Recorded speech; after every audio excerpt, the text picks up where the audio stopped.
Notre Dame fans, welcome back to another edition of the Irish Breakdown podcast. Ryan, I feel like we were just here together. So obviously we did a show last night. We are back today with another edition of the podcast, and we're going to talk not specifically about Notre Dame today. We're going to talk more sort of big picture, and there's really two topics, Ryan, that we're going to dive into today. The first being this new guidelines handed down by the NCAA in regards to name, image, and likeness. We're going to discuss that, and then we're going to get into just this notion of the transfer portal and things that need to be done, what I think needs to be done in regards to fixing the transfer portal. So that's going to be our topics of conversation today, Ryan. And I want to dive first into this NCAA guidelines. It's not really a ruling. It's not even new rules. It's the rules were already there.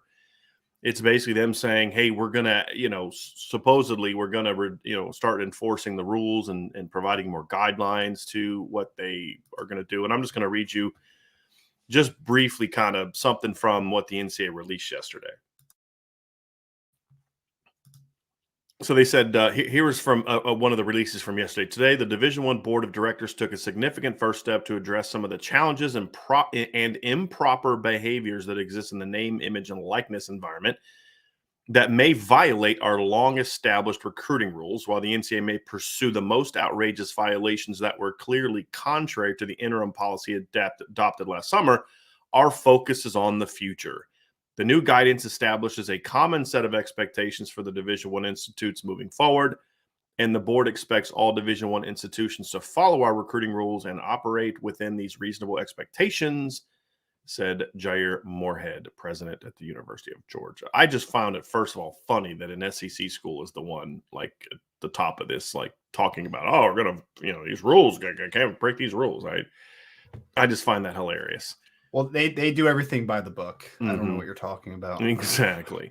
And it goes on to say the board noted that the emphasis of this NIL guidance is on boosters in the recruiting process and is not intended to question the eligibility of prospective and enrolled student athletes involved in NIL deals. Only the most serious actions that clearly violate the previously published interim policy would have eligibility implications. The board adopted the interim guidance last summer with an understanding that they would consider further guidance as the name, image, and likeness environment developed.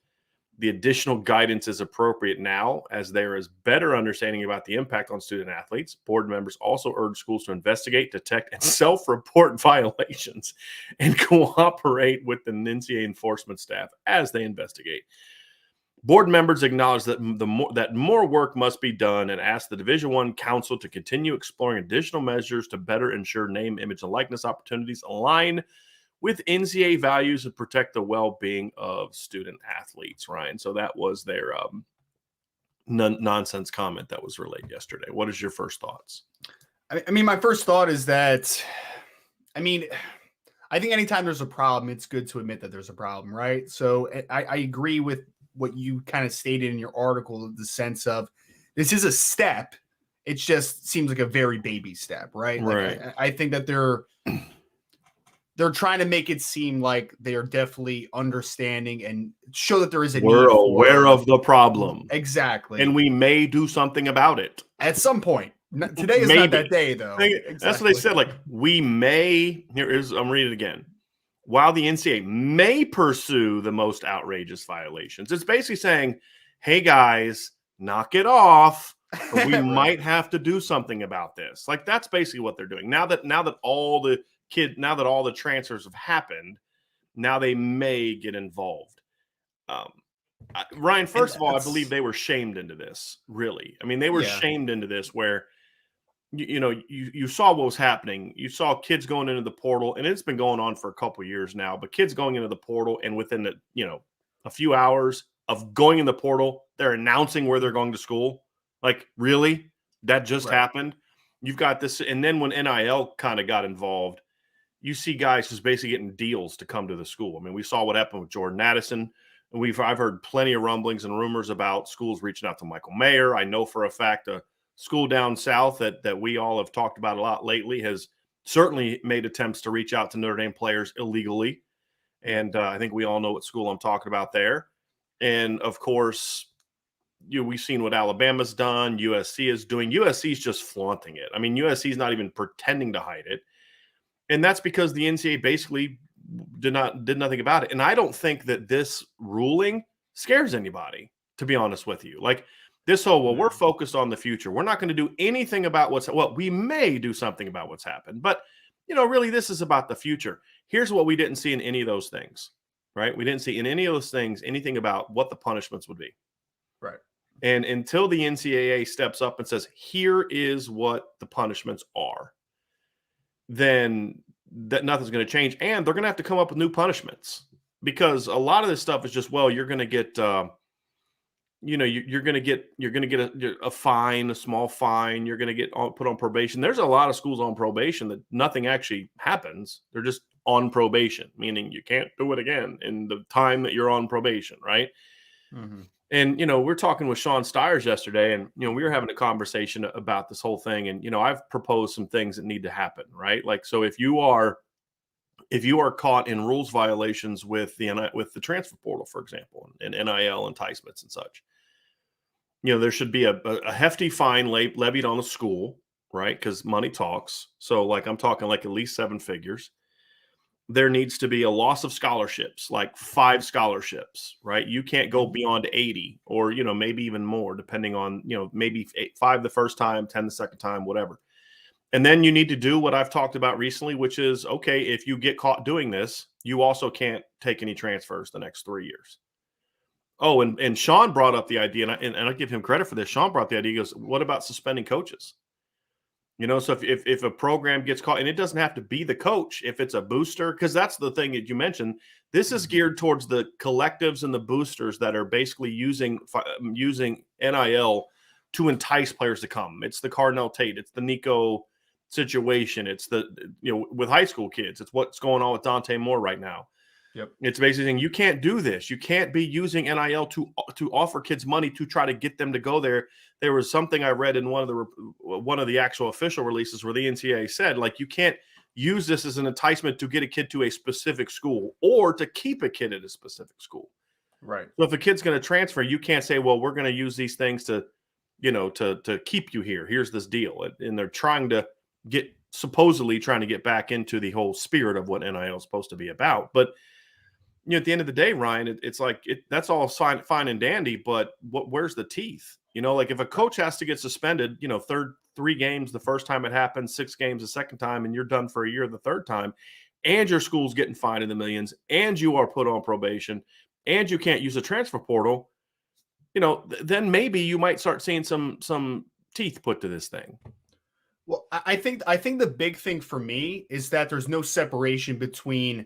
There's no parameters around what really is NIL, right? Like we don't have the direct understanding of it. So boosters and collectives are now taking the NIL conversation, right? And it's just becoming a free handout. That's not in essence what name, image, and likeness money is, right? Like they're not making money off of your name, image, and likeness at that point. You're just getting money to come play football for a school. So I think the problem is that it's pay for play, Ryan. It's pay for play. 100%. Yeah, no, it's 100% what it is. So I think that we have just blurred the line now of what NIL is, and people are taking advantage of it because no one has ever said, nope, that's not what NIL is. This is what it is, and this is what you have to do about it.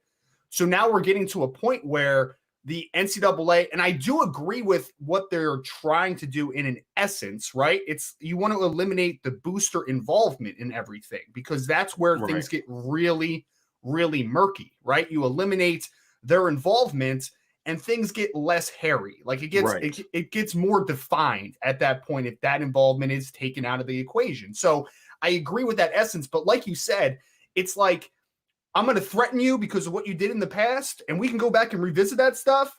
But that's only but why would anybody listen to you until you understand exactly what that means? Or is there, like you said, is there vacated scholarships? Is there a fine? What is the punishment here?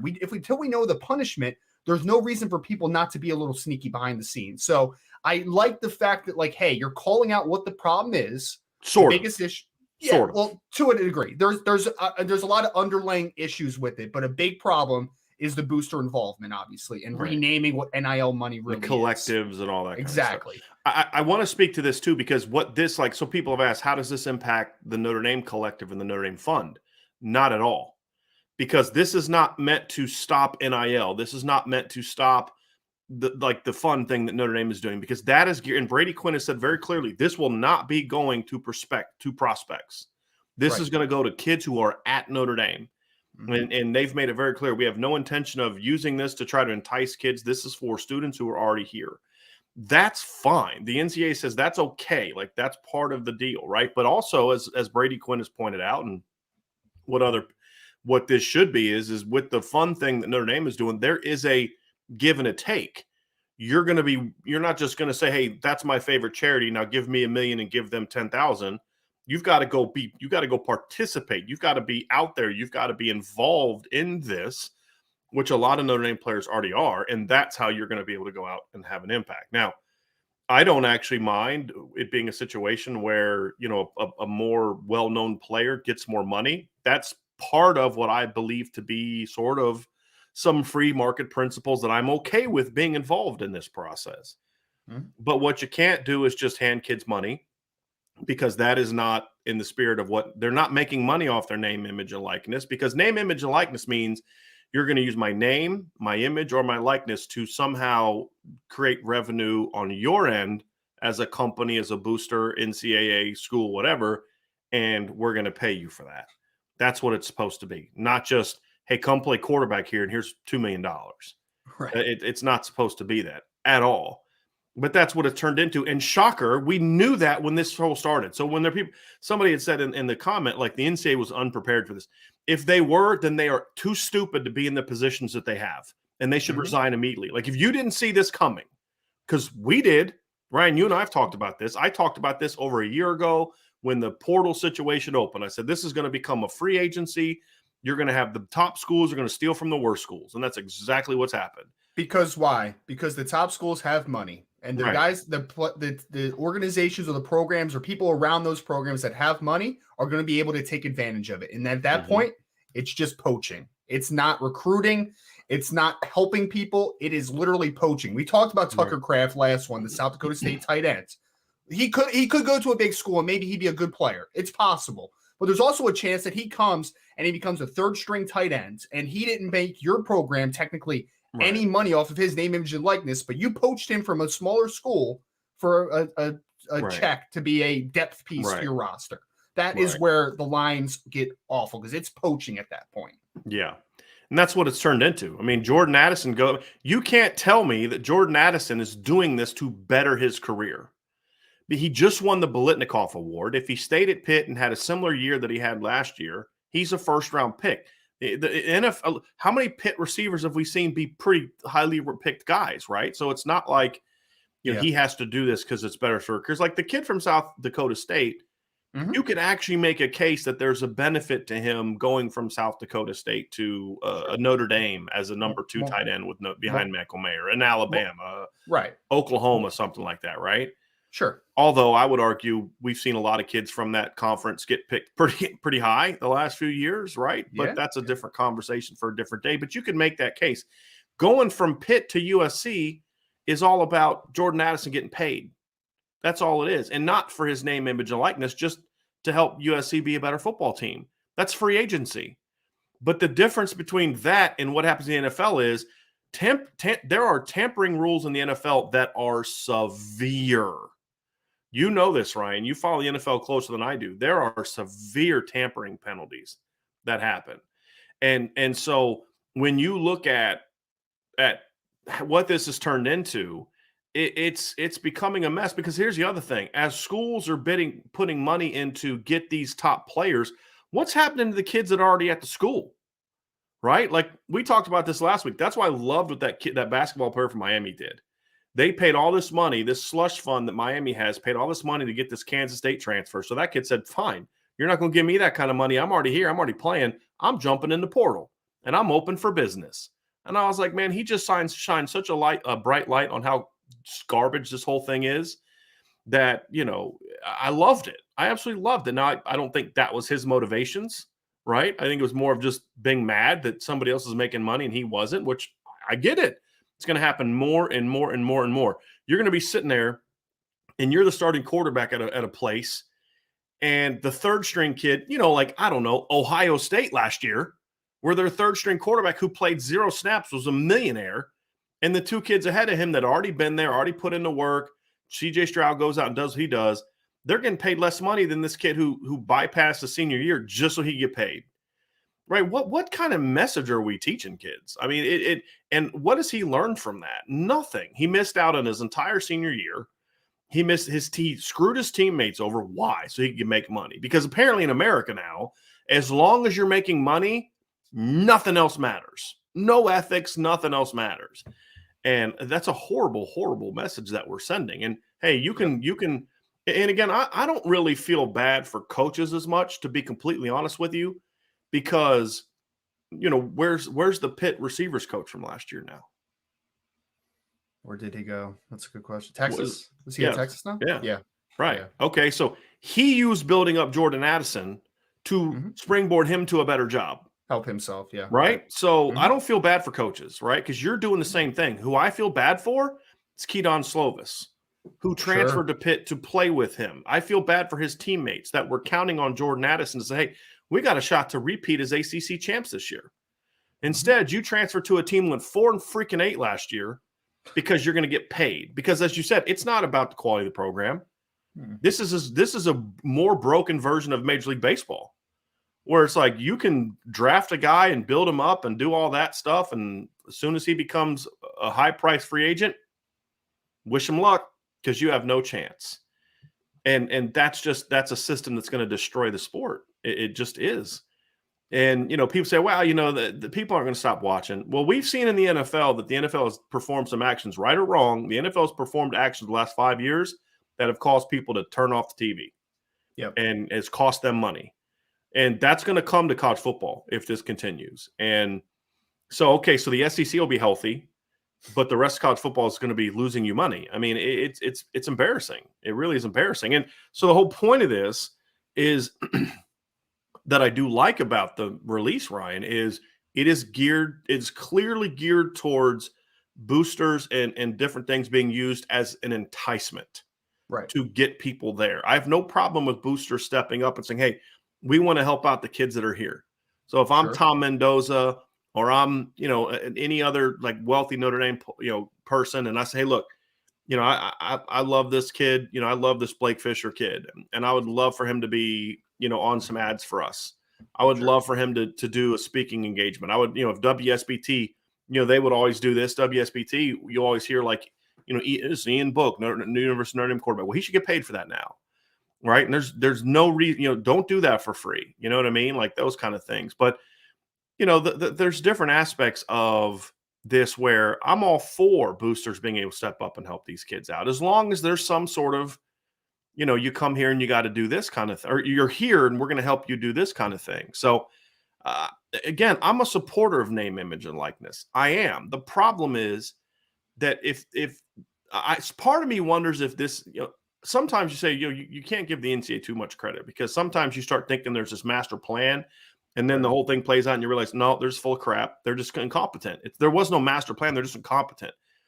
Part of me wonders if they just allowed this to go so that way it would go terribly, and then they could step in and be the saviors, like, see, this is the problem, which is stupid, because you've ruined people's careers. I mean, you've screwed kids over, teammates over, and all stuff like that. They better not use this to impact eligibility of the kids who have transferred.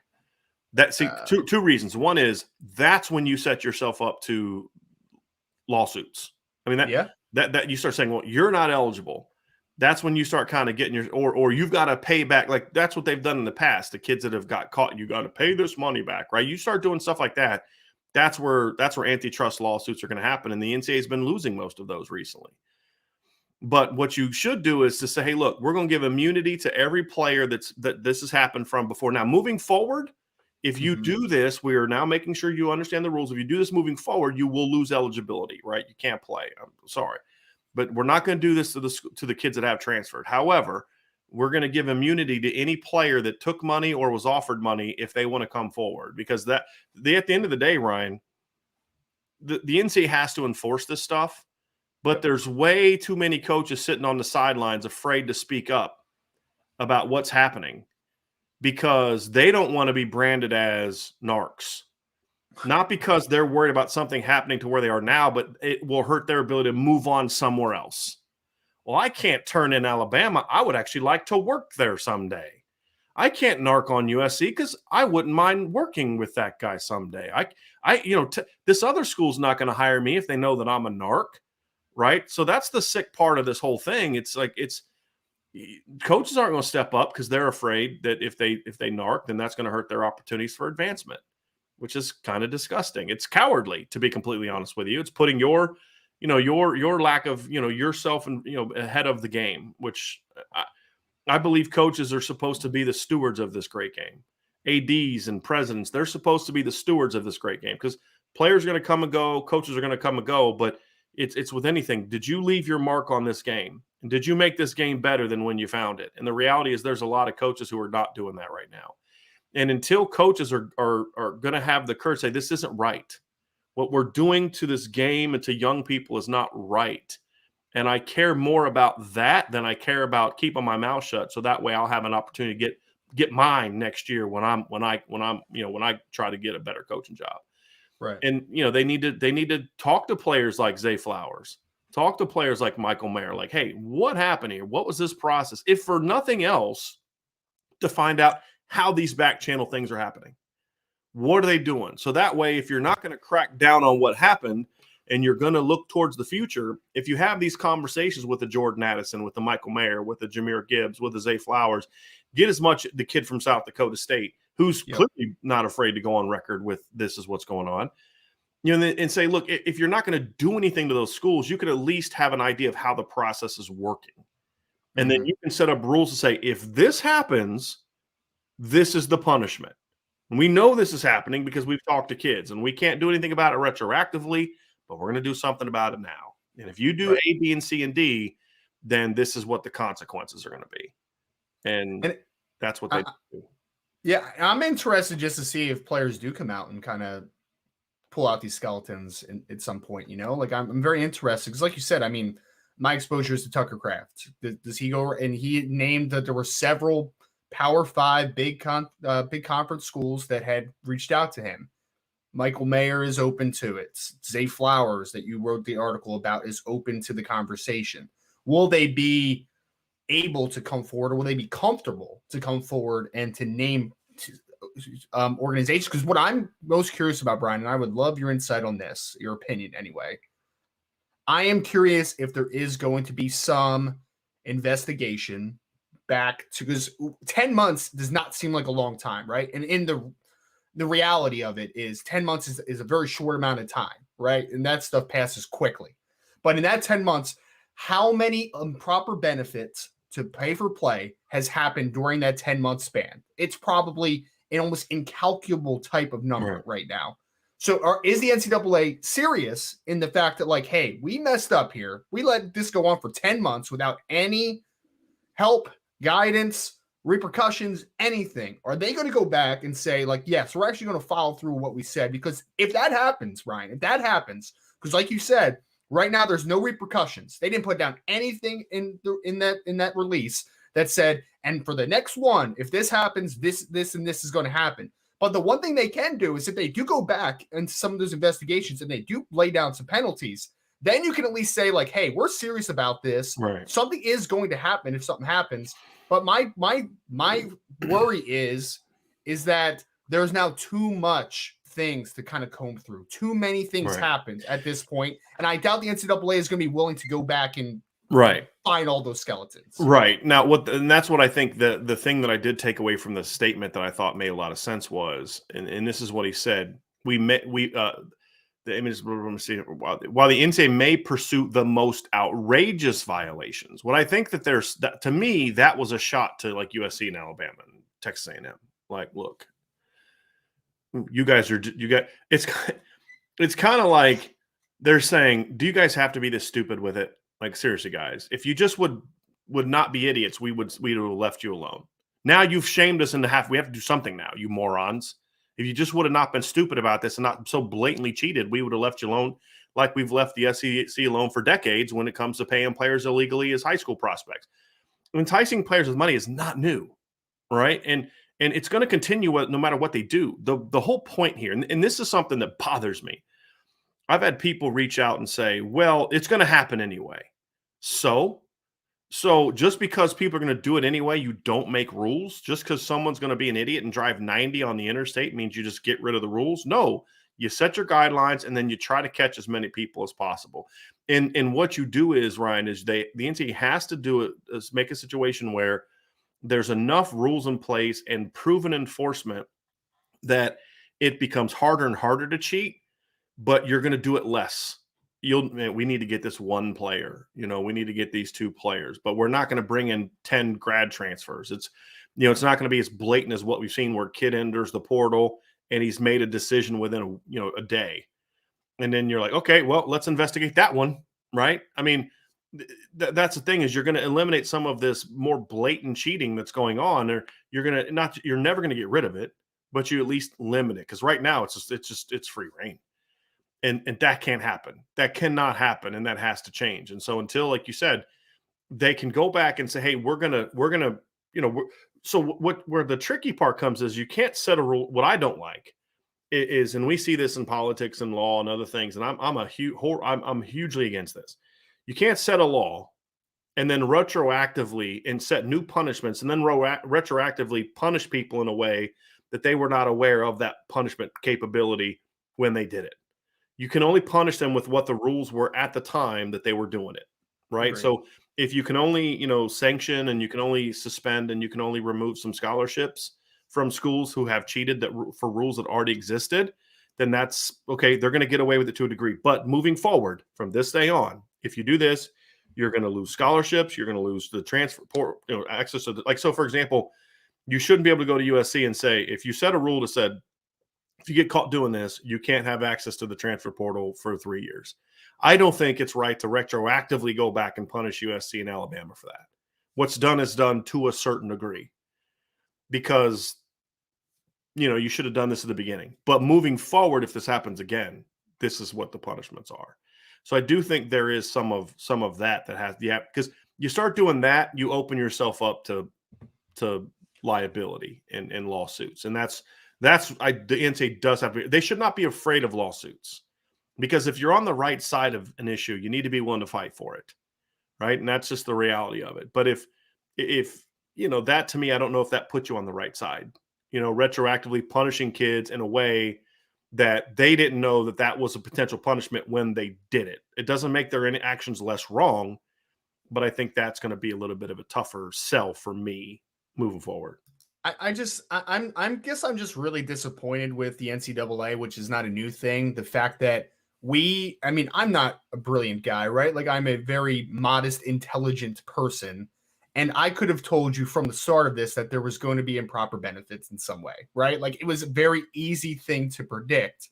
The NCAA, the people that are at the top of the chain there, are a lot smarter than I am. Like, let's call it what it is. Well, in theory, they're a lot smarter than I am. But they're not. Right. Well, in theory, I think that I refuse to believe that they were so naive that they looked at this before it happened and said, nothing bad's going to happen. Right. I refuse to believe that. No, they're not that stupid. Right. So if you knew it was going to happen and you knew eventually you would have to take action, why weren't you more proactive with it? Right. I just don't understand. Because they were afraid of being sued. It was going to happen. They were afraid of being sued. They were cowards. And the only reason that they're stepping in now is because of the pressure that they're receiving from the outside with this whole Jordan Addison thing. You've got big names in the sport. You've got, Hall of Famers like Aaron Taylor, and props to Aaron Taylor and people like that. Danny Cannell speaking up about this. You've got coaches like Pat Narduzzi finally saying something about this, which then, Scott Satterfield finally steps up and says something, which he should have spoken up sooner, because the Tyler Harrell, right, it's the receiver he had, joins the portal, and it's just like everybody knew he was going to Alabama. I've said this before. I mean, the day he, announced that he may join the portal, somebody reached out to me. I was like, dude, he's going to Bama. He wasn't even in the portal yet. I've told the story about Jahmyr Gibbs. I called somebody I know down in Georgia when it was announced that he was in the portal. And because I knew a coach that was interested in him, and I said, "Hey, what's the situation with him?" And my buddy's like, "Oh, he's going to Bama. That's been determined for like a month now." And it's just like, okay, how's that determined? He's not in the portal yet. And we've been saying on this show for weeks that look, most of these big name kids don't jump in the portal with, okay, well, where am I going to go now? They kind of have an idea. It's not always like the kid Sapp from Vanderbilt looked like he got in and then went through a recruiting process and then decided eventually. Right. Some of those kids do that. But most of these kids are jumping in the portal saying, okay, I know I'm going so-and-so because I've been offered this already. Or at least I have enough offers from 3 or 4 schools, because that's what it looks like with Jordan Addison. Looks like Jordan Addison jumped in when he kind of felt like, okay, there's enough schools involved here that there's going to be a bit of a bidding war for me. Sure. And so, but it's still, it's in order to now get in the process, get in the game, like somebody said, do you think Notre Dame should make a run at him? There's no way. They can't afford. They're not going to pay him. They're not going to guarantee him millions of dollars to go there. Right. You're just not going to do it. And I'll be honest with you, if I was Lorenzo Styles and Braden Lindsay and Avery Davis and all those guys, I'd be pretty pissed off, right? Like this guy is just going to walk in here and you're going to pay him millions of dollars to come here and take my job. Like, okay. So how's that good for kids, right? And that's the whole thing. Well, NIL is good for players and the transfer portal is good for players. Some, to a degree, not most. Yeah. You're going to have a negative impact on more kids than you're going to help with the way these rules are set up. And that's what happens in politics or government. It's what happens in NCAA. It's always the people of unintended consequences that suffer, right? It's like, well, we were just doing this to help kids. We didn't realize it was going to punish all these other kids. Well, yes, if you didn't know, then you should step down from your position because you're not smart or competent enough to have that job. That's the reality of it. Yeah. And so when I look at this, Ryan, NIL can be a beautiful thing for this game. It can be a beautiful thing because, as I said before, if NIL existed in 2018, Justin Ross's career would pretty much still be over, but him and his family would be okay because he'd have been able to benefit off his name, image, and likeness his first 2 years before the injuries. That's one of the many reasons that I support NIL, many reasons. And also just because, I'm not one of those pay players people. Look, if you're going to start paying players and make them employees, then you have to understand there's consequences to being an employee. And that is if you're not living up to the standard that I expect for you, I can fire you. Right? Okay. If you're okay with these kids getting fired, then that's okay. Right. That's the reality of it. I'm perfectly fine, with the NCAA, is forced to, is having certain programs they're running to say, hey, look, if you're going to use a kid's name in a commercial, you should probably pay that kid a little something. I'm not saying give him $1 million, but what would you normally pay an actor to be in a commercial? Okay, that's what you should give those kids, right? If they choose to be so. Like if DJ Uyunglele is in a Dr. Pepper commercial, which he was. Well, what do you normally pay actors to be in a Dr. Pepper commercial? That's what he should get, right? Sure. And I'm all for that. I'm all for that. And I've said this before, like jersey sales. So what you're seeing now is schools that don't want to give players jersey sales. They're just making the jersey whatever the year is. That's lame. Right? What you should be doing jersey sales is saying, hey, we're going to take 25% of all jersey sales and we're going to put it into a fund. And when you graduate, as long as when you graduate, as long as you're not picked in the first, 4 rounds of the NFL draft, we're going to give you X number of dollars. It's our graduation gift to you for what you've done.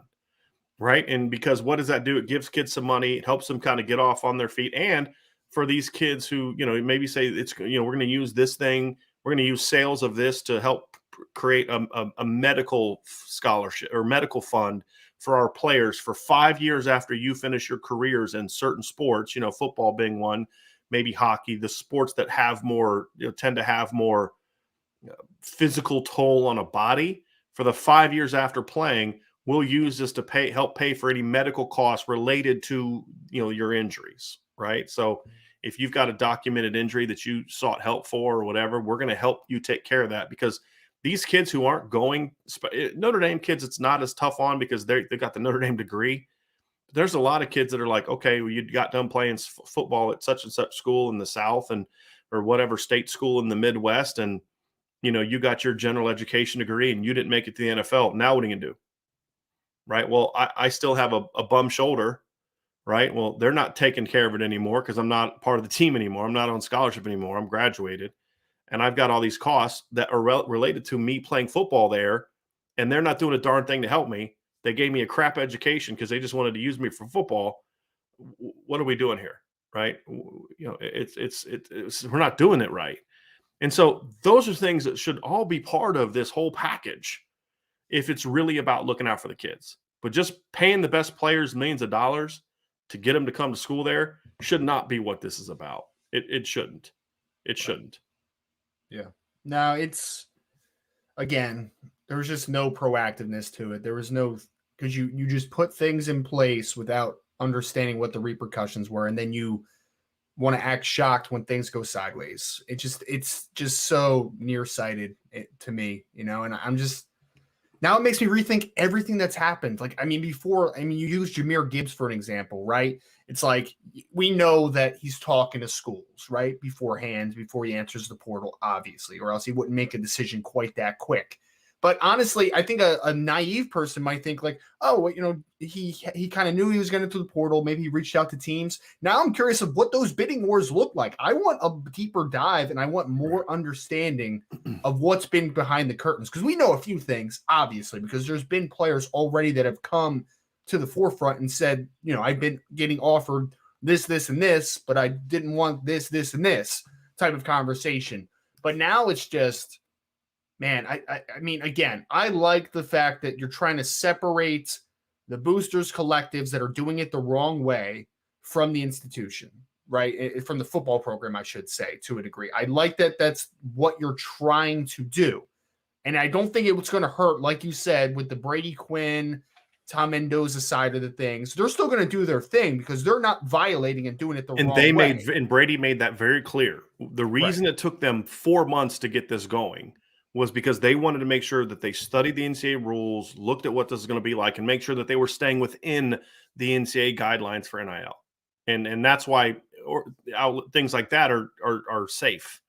This is about, and I also like, Ryan, to your point, they were very clear. This is about enticement. Right. This is about these boosters and collectives. They didn't say collectives and boosters need to be completely removed from college sports. No. That's silly. That's dumb. That's not going to happen. But we're going to try as best we can to remove it from using it as an enticement piece. Now, if it's enticing players because you look at Alabama and you're like, Bryce Young made $1 million last year. I'm a 5-star quarterback. I want to make $1 million. I'm going to Alabama. Fine. There's nothing wrong with that. That's kind of the real world. Like, hey, lawyers at this firm are making X amount of dollars. I'd like to make that much money. I'm going to take a job at that firm as opposed to this firm where, I may make a little bit more early on, but the partners in that firm are making $500,000. The partners of this firm are making $5 million. I'm going to go try to get my foot in the door at that firm. That's the real world. There's nothing wrong with that. It's not a handout either. That is a recruiting because you still have to earn it. That is an actual recruiting pitch. You still have to earn it. It's like Notre Dame using, hey, look, kids that graduate from Notre Dame, tend to have their average job placement and, X amount of salary and all this kind of stuff is that. There's nothing wrong with that. Alabama using how much money their draft picks have made. That's a good recruiting tool. For sure. There's nothing wrong with that. And so, that's where these things can help. I mean, that's where NIL can help. And, if the kid is willing to advertise for it or advertise what he's making, because I think some of that is we got to be careful letting everybody know that this 18-year-old is not a millionaire, right? Because, there's all these hangers on. And that's another thing to this too. The NCAA needs to really, really, really, really step up. They need to allow, the one thing I don't like about the NIL is that they're trying to remove the schools from it. I think that's a mistake. Right. I think the school should be able to play some role. I don't think there's anything wrong with that. As long as it's a kid that's already there, there should be a rule that the institution can have to, number one, make sure kids aren't getting screwed over, because you're getting these agents that are stepping up and working out these deals, and they don't have the kids. Some of them don't. You know this, Ryan. There's some agents that genuinely care about their kid, the people. So a lot don't. It's just you're a paycheck to me. Sure. And so they don't care if they screw a kid over as long as they make their money, right? And, not that the schools do, but I'd make it to where schools cannot benefit in any way financially from deals that their players get. But we're going to help advise you. We're going to create a thing. Schools can have a certain type of board that allows them to have all their student athletes, to help them find deals and help negotiate this kind of stuff. You've got lawyers that work for the school, that are part of the school, that aren't, that are willing to, hey, if these boosters are willing to give millions of dollars to these kids, how about volunteering some of your time to help these kids, right? So, you could do things like that, Ryan, with the intent of being, we're going to look out for these kids. There needs to be, how many of these kids think they understand when I get a free car from the car dealership that I got to report that I have to understand what the tax value is of that car, that I'm going to be responsible for that come, April 15th next year. How many kids do you think know that? I would say sure as heck less than known one. that. I would say less than 1%. Honestly. Would you have thought about that when you were a freshman in college? I wouldn't have. Hey, thanks, man. This is cool. It'd be like my dad give me $100. I didn't have to declare that on my taxes when I was an 18-year-old, right? I didn't think I did.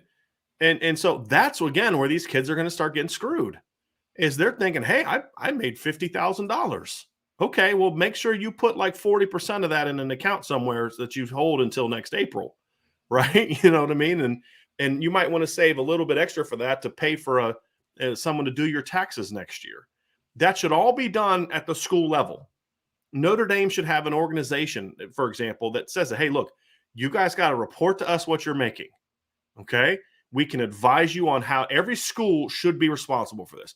Every single school should have a department on campus that sits down with their student athletes and says, hey, listen, here's the things you have to understand, right? And I'm sure some schools, I hope some schools are doing this. Marketing and financial advisement, absolutely. Right. And look, here's how you got to handle this. You got to, by this date, you need to make sure you let us know every single cent, every single benefit, every single thing that you earn. Because once you open up that door where you're starting getting these benefits in any kind of formal capacity, you are now liable for being taxed on that, which is, as I always said, is why I think the government wants this to happen anyway. Because the government wants to be able to kind of get their hands on, this new tax base that they've created, with these antitrust type of things. So, to me, you better make sure you're looking out, because I'm going to be mad, but it's going to be a sort of an I told you so, is the moment we're going to sit there and be like, so-and-so was fined X amount of dollars by the government, or there's a warrant out for so-and-so's arrest because this this college player, did not go out and, declare his taxes, when the kid's like, I had no idea. You know what I mean? It's the whole thing is just a hot mess. And, there was no thought about this at the beginning. It's a shame. And they've kind of handcuffed the schools, because schools are concerned about, well, I got to be careful what we say and do for these kids, because we've been told we have to stay out of the process. And that's nonsense. So there's just so much wrong with this, Ryan. And those are the things that kind of bother me. And so at the end of the day, with this NIL stuff, they have to put some razor sharp teeth to this stuff. Have to. Or else it's going to keep happening. It's going to keep happening. Now and this is ultimately, if you were to ask me to predict, when this comes back to flat out my lack of faith in the NCAA doing the right thing, I think this was nothing more than a saving face opportunity. That's all I think it is. And I hope they prove me wrong, but that's all I think it is, Ryan. It's them saying, hey, we've heard you all. We've released guidelines. We gave a warning. We may do something about it. But if this doesn't come with also rules being passed to say, hey, we have a new system in place, that means new rules, which means new punishments. Here's what the punishments are. If you do this, I don't care if it's some booster that you had nothing to do with. That's up to you. USC, Lincoln Riley, then handle your business, handle your boosters. Go talk to your AD and your school president and make sure that they handle the boosters. Because at the end of the day, we're not going to care if you directed it or not, because you benefited from it. So until it has some teeth to it and there's actual enforcement, like it's almost like they need to pick a school that is not like, because here's what the NCAA will do. What I'm going to say is they need to pick a school that's kind of their, sorry, hate to do it to you, but you're going to be the ones that you're going to be the sacrificial lamb. Okay. But knowing the NCAA, they'll do it to like Nevada, right? That's what they'll do. They'll go hammer some deal at Nevada and crush Nevada. I'm not going to do anything to USC or Alabama. But the reality is they need to go after somebody or two somebodies. one for high school and one for the transfer stuff. We're going to go after A&M for what they did with the recruiting class last year, and we're going to go after, USC for what they did, or Alabama for what they did in the transfer portal, and put some teeth to it. And that's what they need to do, and not do it to, like I said, not do it to some Nevada or in Illinois, you know what I mean, or we're going to hammer Rutgers. It's like, hey, leave Rutgers out of this. But isn't that how it goes for the NCAA, right? Like, oh man, we can't let Mississippi State get away with this. You know what I mean? Like, sure, Alabama can do it, but we can't let Mississippi State do it. Somebody needs to be the sacrificial lamb that they say, oh, wow, okay, they're not playing around, right? And that's the reality of it. So, well, it's sort of like, and I think a couple people put it in the chat already. It's like SMU back in the day, right? The Pony Express. Right. It's like SMU was the only one doing that. It's just, what SMU all of a sudden? Hold on, you guys don't understand. Texas and Texas A&M are the only schools in this conference allowed to get away with that. What are you guys doing? Right, exactly. You're SMU. You're not allowed to cheat like those other schools are. What is wrong with you? Yeah, you're absolutely right. That's what SMU did. Now, SMU was also just kind of flaunting it, and they were just stupid about it. Yeah. But I mean, Eric Dickerson. I mean, we all know the Trans Am story, right? That's the only car that was offered to him that whole cycle. Sure, that's the only one. I'm sure. And it had, it's just, the whole thing is the Trans A&M. Like they're the only thing that, come on, is, but you can't do it because you're SMU. You can't do this. And so that's the end of the day, is that's what they're going to need to do, is they're going to have to put some teeth to this and say, hey, look, guys, we don't want to be the bad guy, but stop being stupid, right? Just stop being stupid.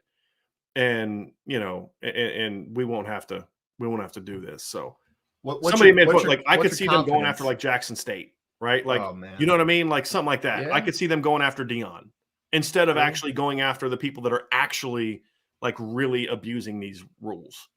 Right? Do you actually think that they're definitely going to do something like that though? No. You don't actually think that? I don't think they're going to do anything. Should. Gotcha. I think they're just putting a statement out to make it seem like they've done something. That's what I think they're doing. If they do decide to enforce something, my fear is that they're going to pick some nobody, right? And they're going to go hammer, like I said, Nevada, Rutgers, Jackson State, something absurd like that, as opposed to going after A&M. I mean, it was so obvious that A&M was buying players last year. The Tennessee with Nico, that deal's out in the open. Like, go after that, right? Sure. Especially after you just did the McDonald's thing a couple years ago, right? Like, it's very obvious. Yeah.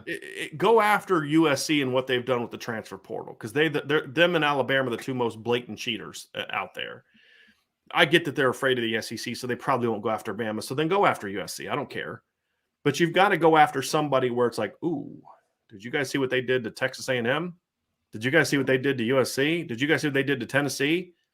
Ooh, Well, Alabama's going to self-report themselves at some point. Oh, yeah, totally. That was my favorite thing you read, by the way. That was my favorite thing. Sure. I mean, totally going to self-report. It's just the stupidity.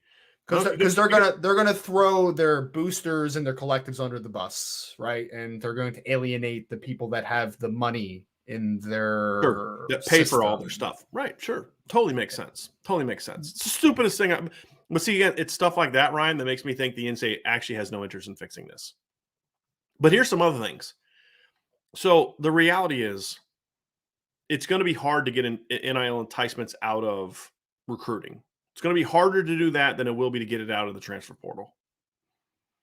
And this is going to kind of be where I want to transition to fixing the transfer portal.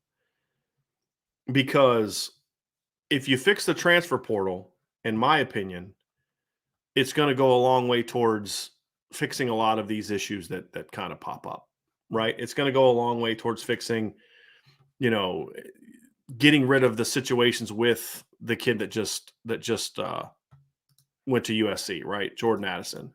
And I think if we're able to address and fix the portal, then a lot of this really, really shady stuff, I think, gets taken care of. I don't know if you agree with that or not, but I really believe that if you fix the portal and make it, and really do that right, that you don't have to worry as much about what's going on right now.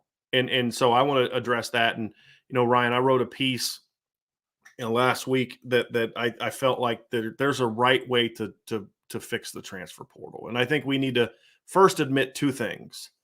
The old transfer system was crap, and the new transfer system is worse. Right? I mean, can we at least accept those terms? I agree. Sure. Okay, so then it's like, okay, how do we fix this? And so I was getting ready to hammer somebody for saying that Vince was better than Ryan, and then I realized you wrote it. Totally threw me off there. So I put the truth in the universe, Yeah. so it's fine.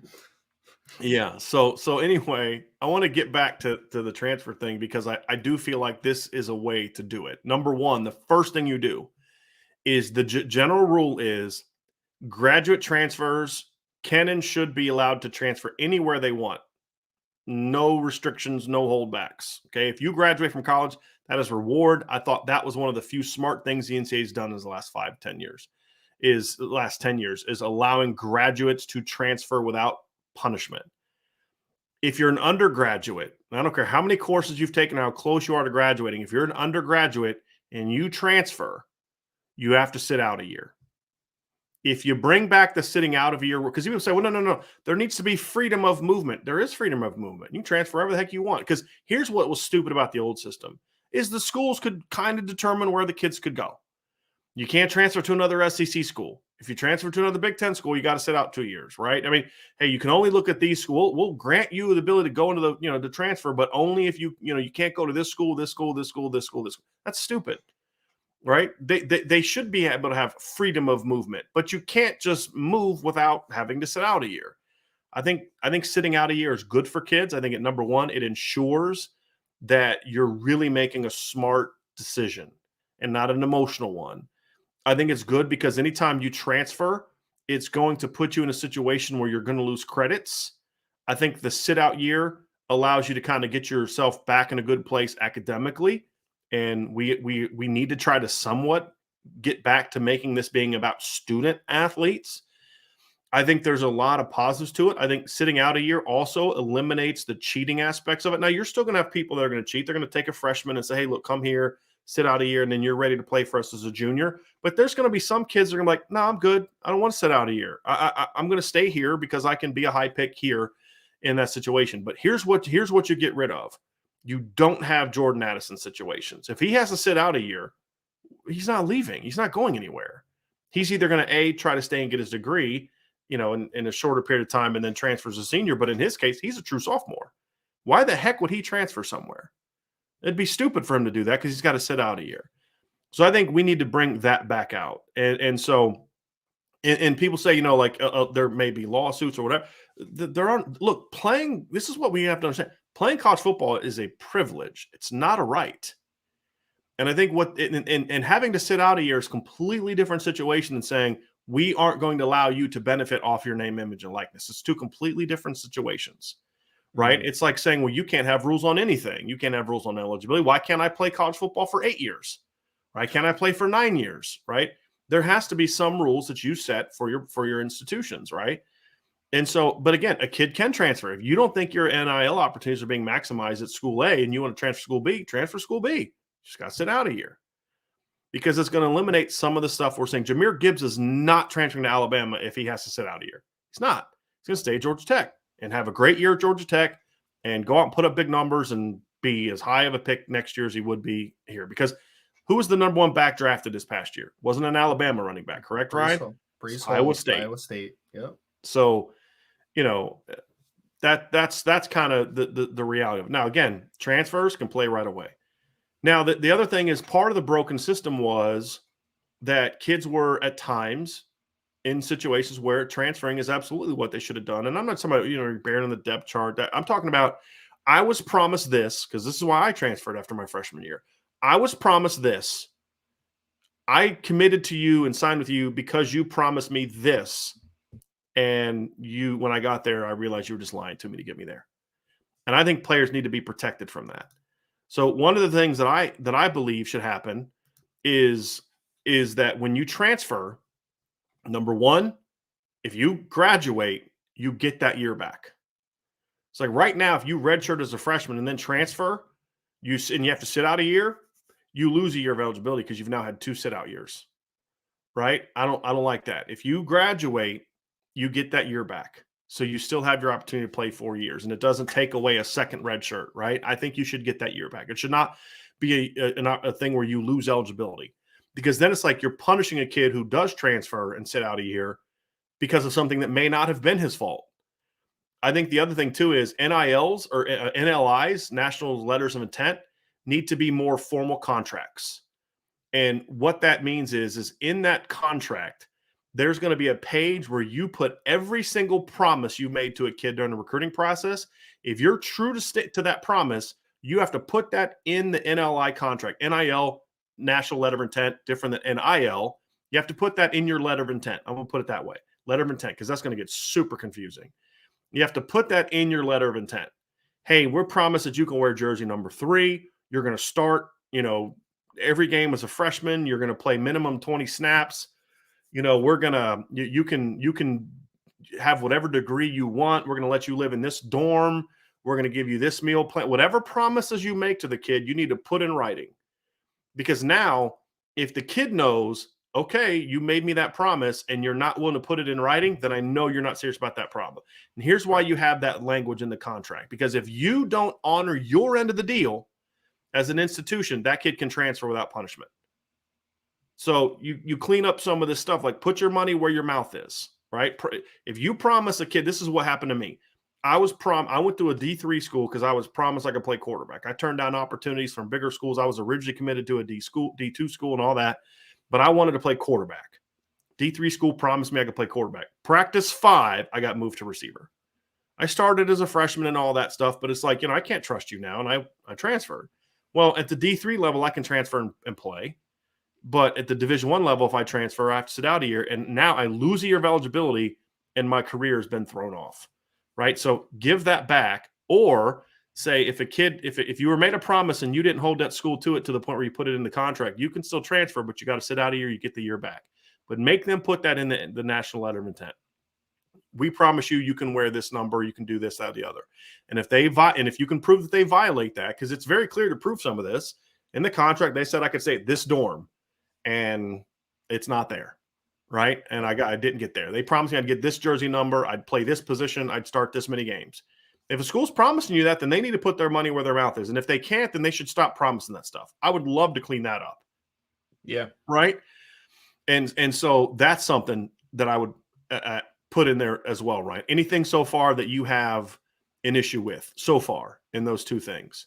Well, no, I love the idea of contracts and language and kind of understanding both sides. It's just that we know that people aren't honest. So but the point is, if it's in the contract now, yeah, it's got to be tangible things. It's not like you promise you won't yell at me. It's I'm going to get wear this jersey number. I'm going to start this number of games and play this number of snaps. I'm going to have this dorm. I'm going to have this meal plan. I mean, all the promises that they make to kids, right? Put it in paper, put it in writing, because if they're not willing to put it in writing, then they're not going to give it to you.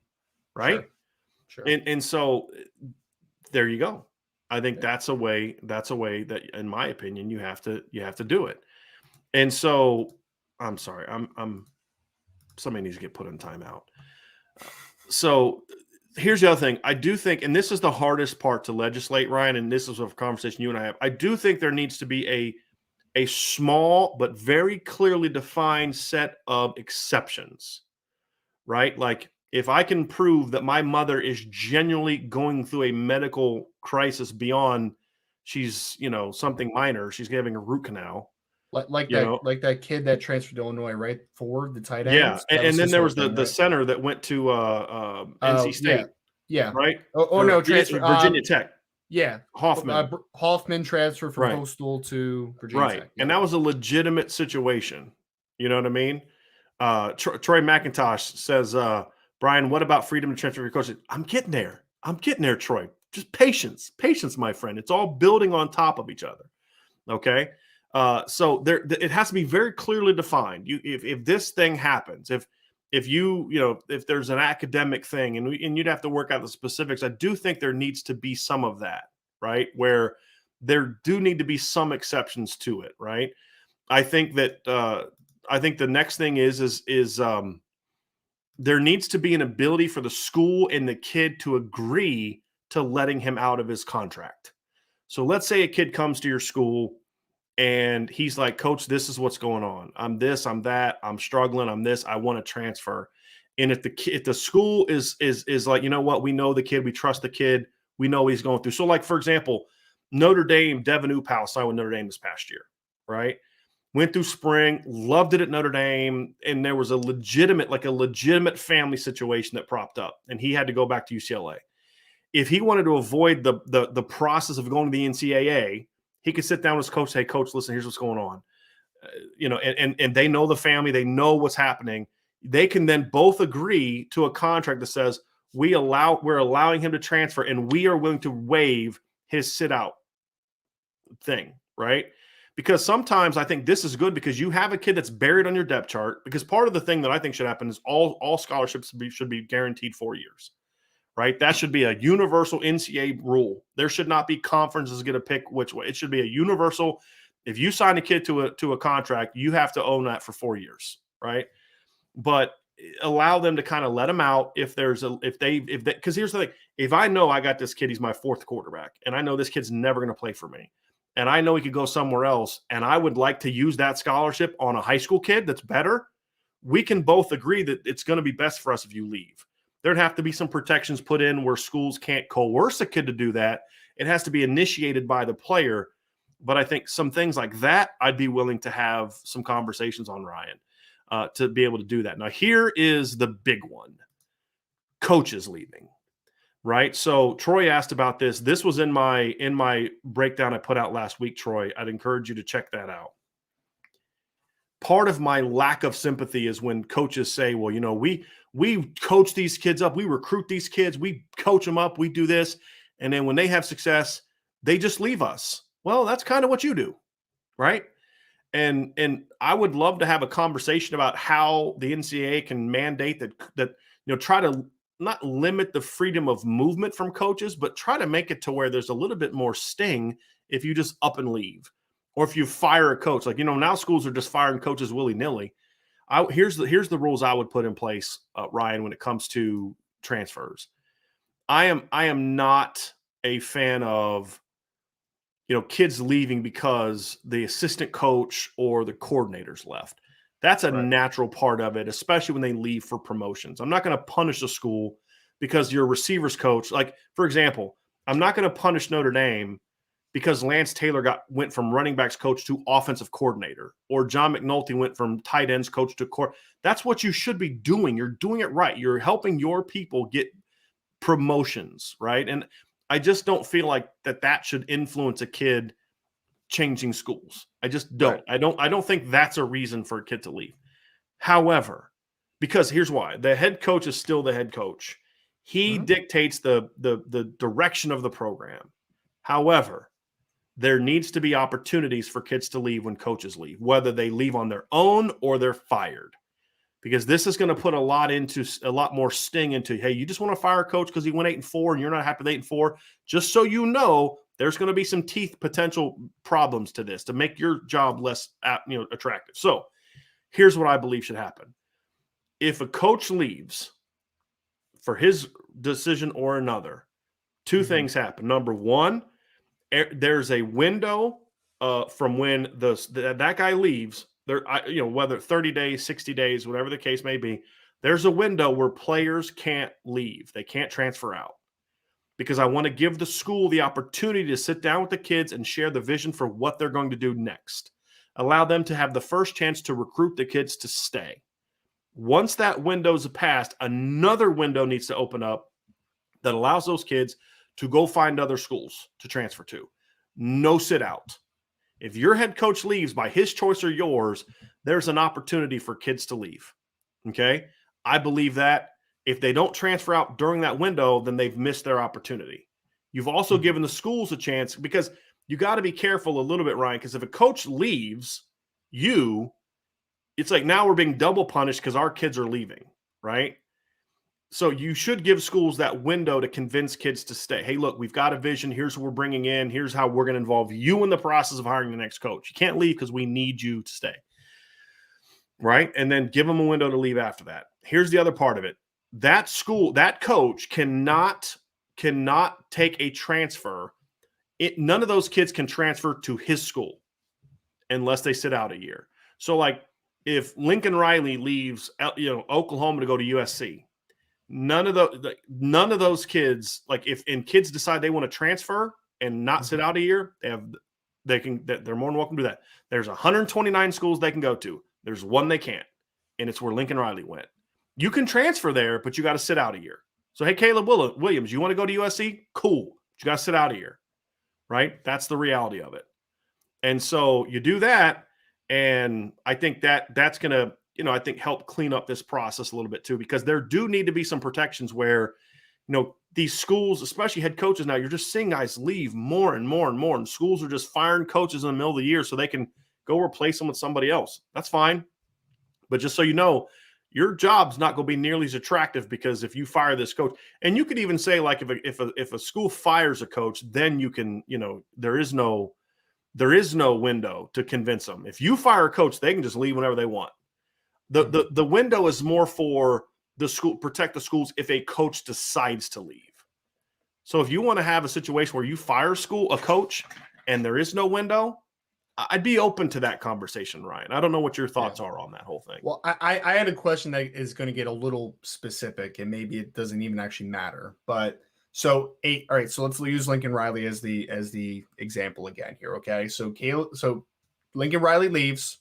Caleb Williams cannot transfer to USC because of that, obviously that relationship. Unless he wants to sit out a year. Right, exactly. Unless he wants to sit out a year. So the new coach comes in, Venables comes in and says, this is what my vision is. Okay, cool. I'll stay with you, coach. I'll see what's happening.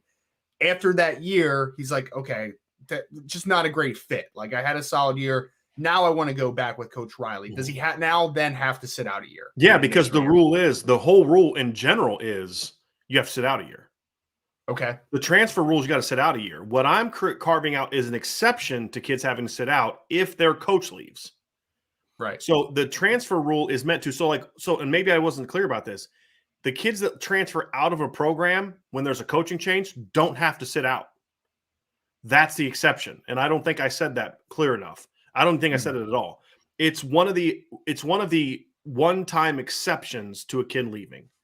Okay. So if you fire a coach, and again, I'm open to the idea as we talk about this of making the rules different for when a coach leaves on his own or when a coach is fired. Sure. Right. So if Oklahoma would have fired Lincoln Riley and he goes to USC and Caleb wants to follow him, he can and not sit out because you chose to fire that coach.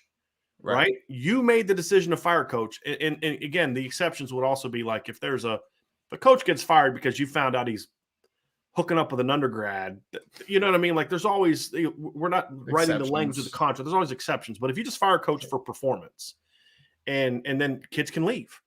What I'm more thinking about is when coaches leave for pay raises. Gotcha. I have no problem with it. I was talking to a good friend of mine, and he's like, he thinks they should cap salaries for coaches, and I don't agree with that because at the end of the day, kids are going to come and go, right? Like the Duke program was good with Elton Brand, it was good with Danny Ferry, it was good with Christian Laettner, it was good. I mean, it's always been good because what's the one common denominator? Coach Mike Krzyzewski, right?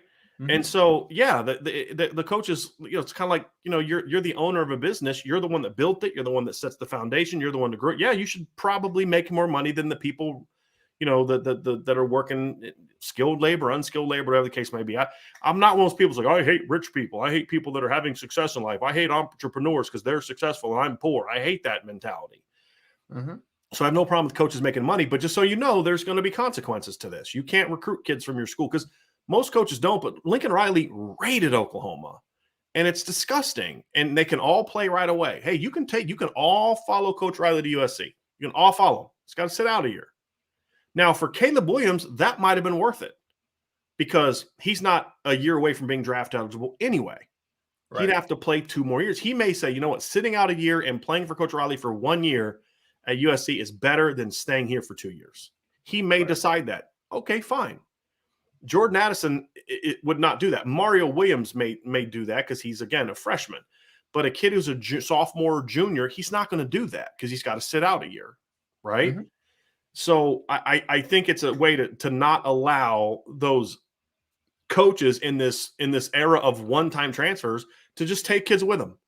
I mean, basically, I think that when you really just kind of unravel the whole thing you're kind of laying out, it's about proposing parity, right? Because you don't want players to just come. So not only does the coach, the rich get richer, they're also going to get even richer when their own players now come with them. That is going to make that program stronger. Like, you're not trying to just pillage. I don't know if this is the right word, but like, you're not trying to leave a program in the worst possible situation. Right. Yeah. Where a coach can leave on his own free will and then destroy the program he left that helped build him up by taking all of his best players. Right. That shouldn't be allowed. Now, if you basically, it's like, I want to find punishment for the party that is the reason for the separation. Right. So it's going to make you think really long and hard as a school about firing a coach for the cause only being he's not living up to the wins and losses and the boosters aren't happy. Right. Like, that's what I find disgusting. Like, the boosters don't like Gene Chizik, so let's fire him, 2 years after he wins a national championship. Right. Like, you probably could have found cause for Ed Orgeron because there was some crap happening at LSU. You probably could have got out of that one and been fine. Like, if Jack Swarbrick would have fired Brian Kelly after 2016, the only reason would have been he didn't win enough games. Right. And so when that happens, just so your kids can leave. I'm still kind of somewhat sympathetic to the idea that I still would like a school to have a window if they fire a coach, because sometimes a coach needs to be fired. I mean, what I don't like is like what Florida did with Dan Mullen this year. To me, was a joke, right? Like, the guy's had you in the SEC title game for 2 previous years. You had a bad year this year, and you fire him, right? Like, okay, you don't like the guy or whatever. I mean, that's fine, but like, I don't like that, right? Now, a guy's like Ed Orgeron, I get that one, because he was doing stuff beyond just not winning games. That was problematic, right? And so there has to be some kind of room for interpretation or guidelines, but that's the general idea, is creating freedom of movement, immediate freedom of movement. There's always freedom of movement. Do you have immediate freedom of movement or not? And so I think when it gets down to it, it's okay, what are the ways that we can allow the immediate freedom of movement that are justifiable, that don't create this broken system that we have now? Because again, Lincoln Riley can leave all he wants. You just can't take any players with you and have them play for you right away. He can't have all these USC kids go and play for him right away. Because look how many high school kids USC signed last year. It's like 8. People don't talk about this. There's a lot of high school kids that aren't getting the scholarships they would want because all these schools are now leaving open opportunities for portal kids. And so now you're not seeing as many kids getting some of the opportunities that they otherwise would get. And now there's all these kids jumping in the portal that I think I saw something like the NCAA had something like, it's like 10 to 15% of kids that leave in all sports with a scholarship end up not finding a scholarship home. You say, well, 10 to 50%, that's small. But when we're talking about thousands of kids entering the portal, that's a lot of kids. Or whatever, right? That's a lot of kids. And so, it's a bad situation. And so we need to fix the problem. We need to make this a lot more. Again, we need to take the good parts of the current system and the good parts of the old system and put them together and say there's a transfer portal process that works. Mm-hmm. But we've got to make sure that we're looking out for the young people in more than just football and sports wise, but then we're also looking out for institutions to a degree. Right. And if you're someone who likes parity, mm-hmm. and I like parity the right way, I don't want to manufacture parity. That's one of the reasons I don't like the NFL, to be honest with you. I don't like watching a 9-7 team go to the Super Bowl. Yeah, it's a fun story, but it's not good football.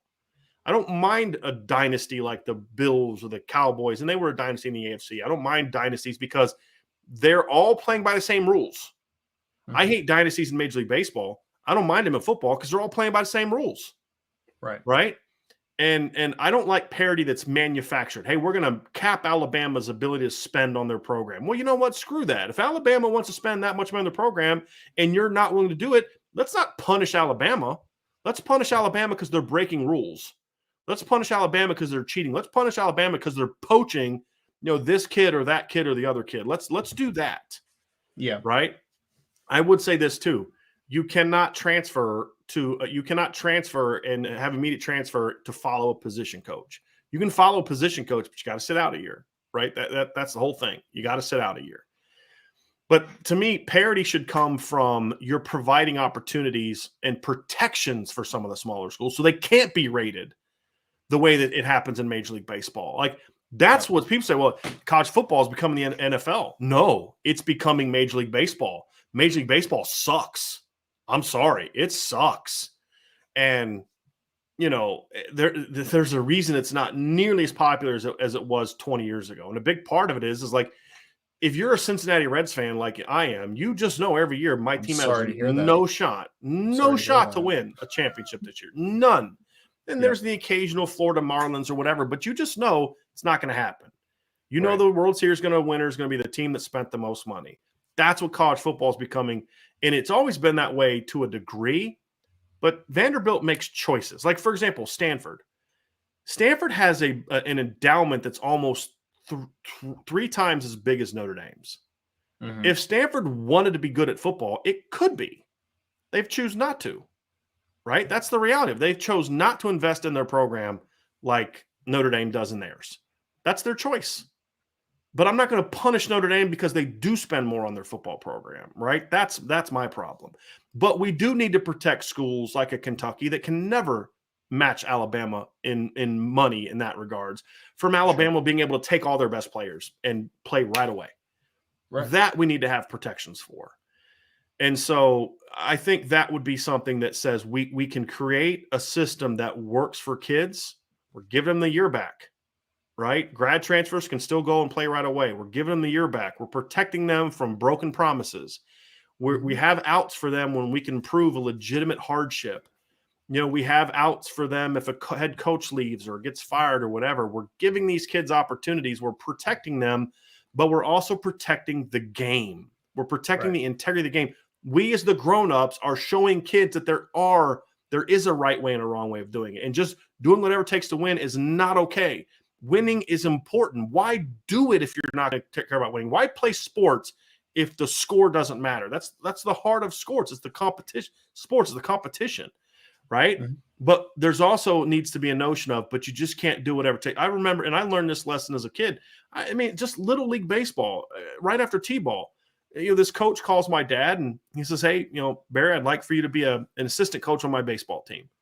We'd love to have Brian on our team, et cetera, et cetera, et cetera." So my dad's like, "All right, cool. I'll do that." So my dad shows up and this guy's got 15 assistant coaches. And it just so happens to be like the 15 best players in the league. My dad was like, "No, nope, not doing that." That's not what are you teaching kids at that age, Ryan? What are you telling a bunch of little leaguers? I'm going to have 15 assistant coaches who's all their kids happen to be the best players and we're going to just dominate the league. What have you taught kids at that point in time? What have you taught them at that point in time? Nothing. Not a thing. So winning is not the end-all, be-all. It's important. But if you're not winning with a right ethic, in my opinion, then you're teaching horrible habits. And we need to be better than that. College sports needs to be better than that. Can't eliminate cheating, but we can stop promoting it. And right now we're promoting it. Well, I think the biggest thing that I'm taking from a lot of the things that you want to do, Brian, is I think people lose sight that just because players can make money off of their name, image, and likeness, that it somehow now morphs them into being a professional athlete. And that's not the case, right? These are still amateur athletes. 100%. They need to be protected still in a large, because if a kid gets a handout, let's say he gets $5 million in an NIL deal, right? From a university to come, play for them. He has never had $5 million before. He doesn't understand how to use that money. He doesn't understand how to save that money. He doesn't understand about what's taxed. He doesn't understand all those things that you're talking about. I would not have, and just so you know, we're not saying, well, I would not have known that when I was a freshman in college. I wouldn't have. Right. Because they would teach it in high school. Because of the age they are. Right. Like they don't have direct experience with it. Because, not only are players getting taken advantage of in a lot of these instances, they also just do not have the understanding of how to manage these issues, right? And then you're going to go to a team where promises are broken. We already talked about the contractual stuff around, potentially coming to play for a university. So these players, again, we're losing sight of the fact that coming out of high school, these kids are 17, 18 years old. These kids could still be 19 to 20 making these transfer decisions. It's stuff that they've never had to deal with, and it's something they haven't been educated about. And I am big on the fact of like, hey, how are we going to help these young men, these young athletes make better decisions? It's their education, man. Like, again, I keep coming back to financial and marketing understanding in the program. I think that there needs to be some type of advising. I think that there needs to be courses that are given to these players now more than ever on how to understand how to navigate things better and how to use their name, image, likeness to their advantage. If they have a better understanding, then there's less of an opportunity for them to be taken advantage of. So I am all for a lot of what you're saying, because it's about maximizing and helping the student athletes who are not professionals. Yeah. And I think that's where people, because I think people honestly think as soon as they get money in their pocket, oh, they're professionals. Let's be honest, now. a lot of fans treated these kids like they were professionals before they started making money. Just go look at how fans interact with these kids on social media. Most fans are cool, but you get that small handful of really ignorant people that feel that they can just say whatever they want to kids on social media. And that's a whole different story for a different day. But they're not professionals. They're students, especially at a place like Notre Dame. Like, you don't know what they're going through. You don't know that this kid got dumped a week before spring ball started, and it really shook him because he's an immature 19-year-old kid that thought he'd found the love of his life, right? And I remember being like that. I remember getting my heart broken as a young person, right? Some of these kids, I got a sick mom, right? Look what Jamion Franklin and Kurt Hinish had to go through during their college careers, with parents being, sick and maybe thinking they may lose their parents and things like that. These are still kids in a lot of ways, right? Like, I know they're legal adults, but they're still young people, and we're just throwing them to the wolves. I mean, professionals a lot of times end up losing all their money because they're not protected. But at that point in time, you're a professional, right? We're talking about 18. And in like Romeo Aguara's situation, a 16-year-old when he showed up at Notre Dame. Like, if we're not protecting them, what are we doing here? But also helping to promote them, helping to teach them. That's why I say it's one of the biggest issues I have with the NCAA. And one of those, if I was the king of college sports for a day, I would get rid of this nonsense of student athletes have to take the same majors as other schools, and we're going to fight hard to make sure there aren't majors geared towards athletes.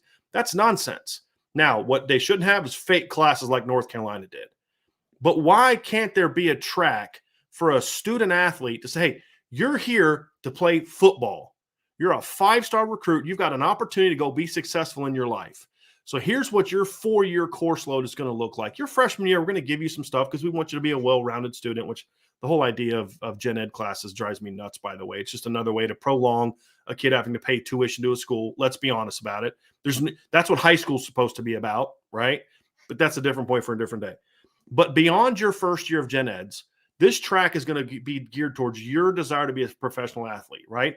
You're telling me I can't have 3 years worth of business ethics classes that are going to look a lot like a business major, but geared towards a kid who's actually is the client, right? Or the business. So we're going to teach you about entrepreneurship. We're going to teach you about taxes. We're going to teach you about marketing. We're going to teach you about all these different things that are going to help you be successful. Because here's the thing, my degree track at Notre Dame, and it would, maybe for Notre Dame, it's in the Mendoza School of Business, right? It's under that umbrella, right? But we're carving out classes that are geared towards student athletes who want to be professionals, either coaches or players or GMs or whatever, to where we're helping them to say, hey, part of your degree, because what are you majoring in English for at Notre Dame? The goal is to take that degree and ideally use it to be a professional, right? To do your career. So if you're at Notre Dame to be a quarterback and you're a 5-star quarterback and your goal is to play in the NFL, isn't that your chosen profession?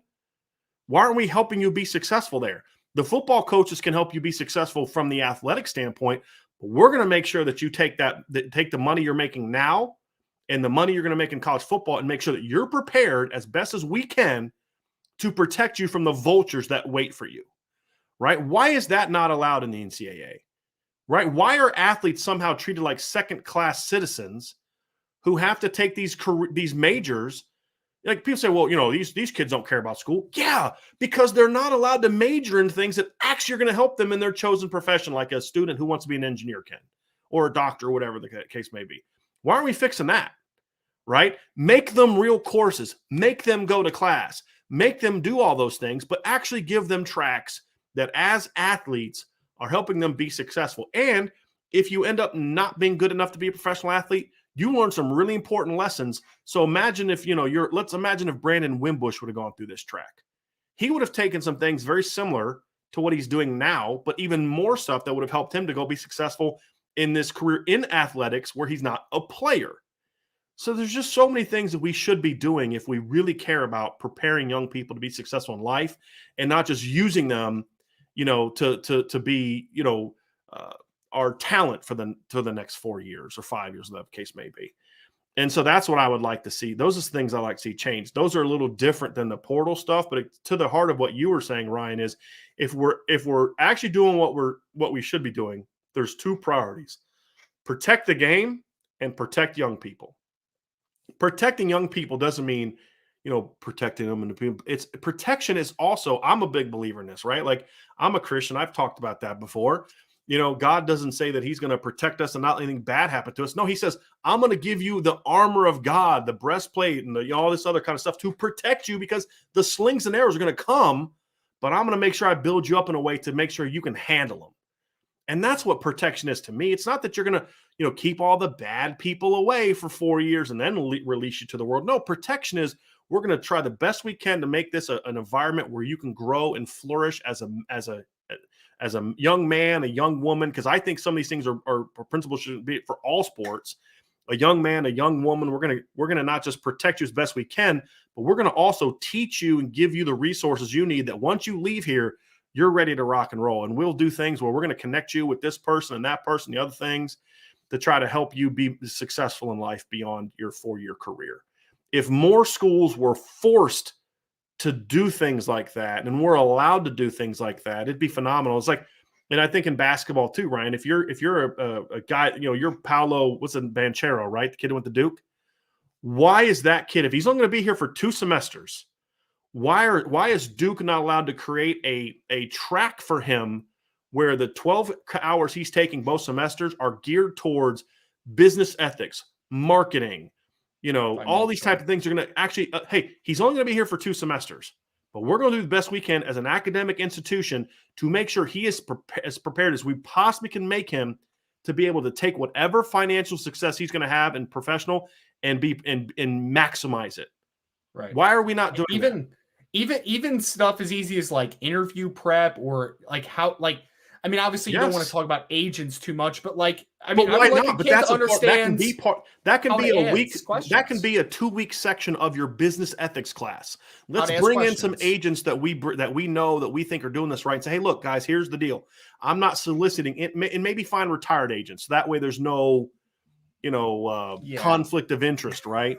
Where like I want to go teach that class at Alabama, like bring in some inside stuff, right? Bring in some retired people that have no connections and all that. Say, look, here's the reality. Here's the questions to ask.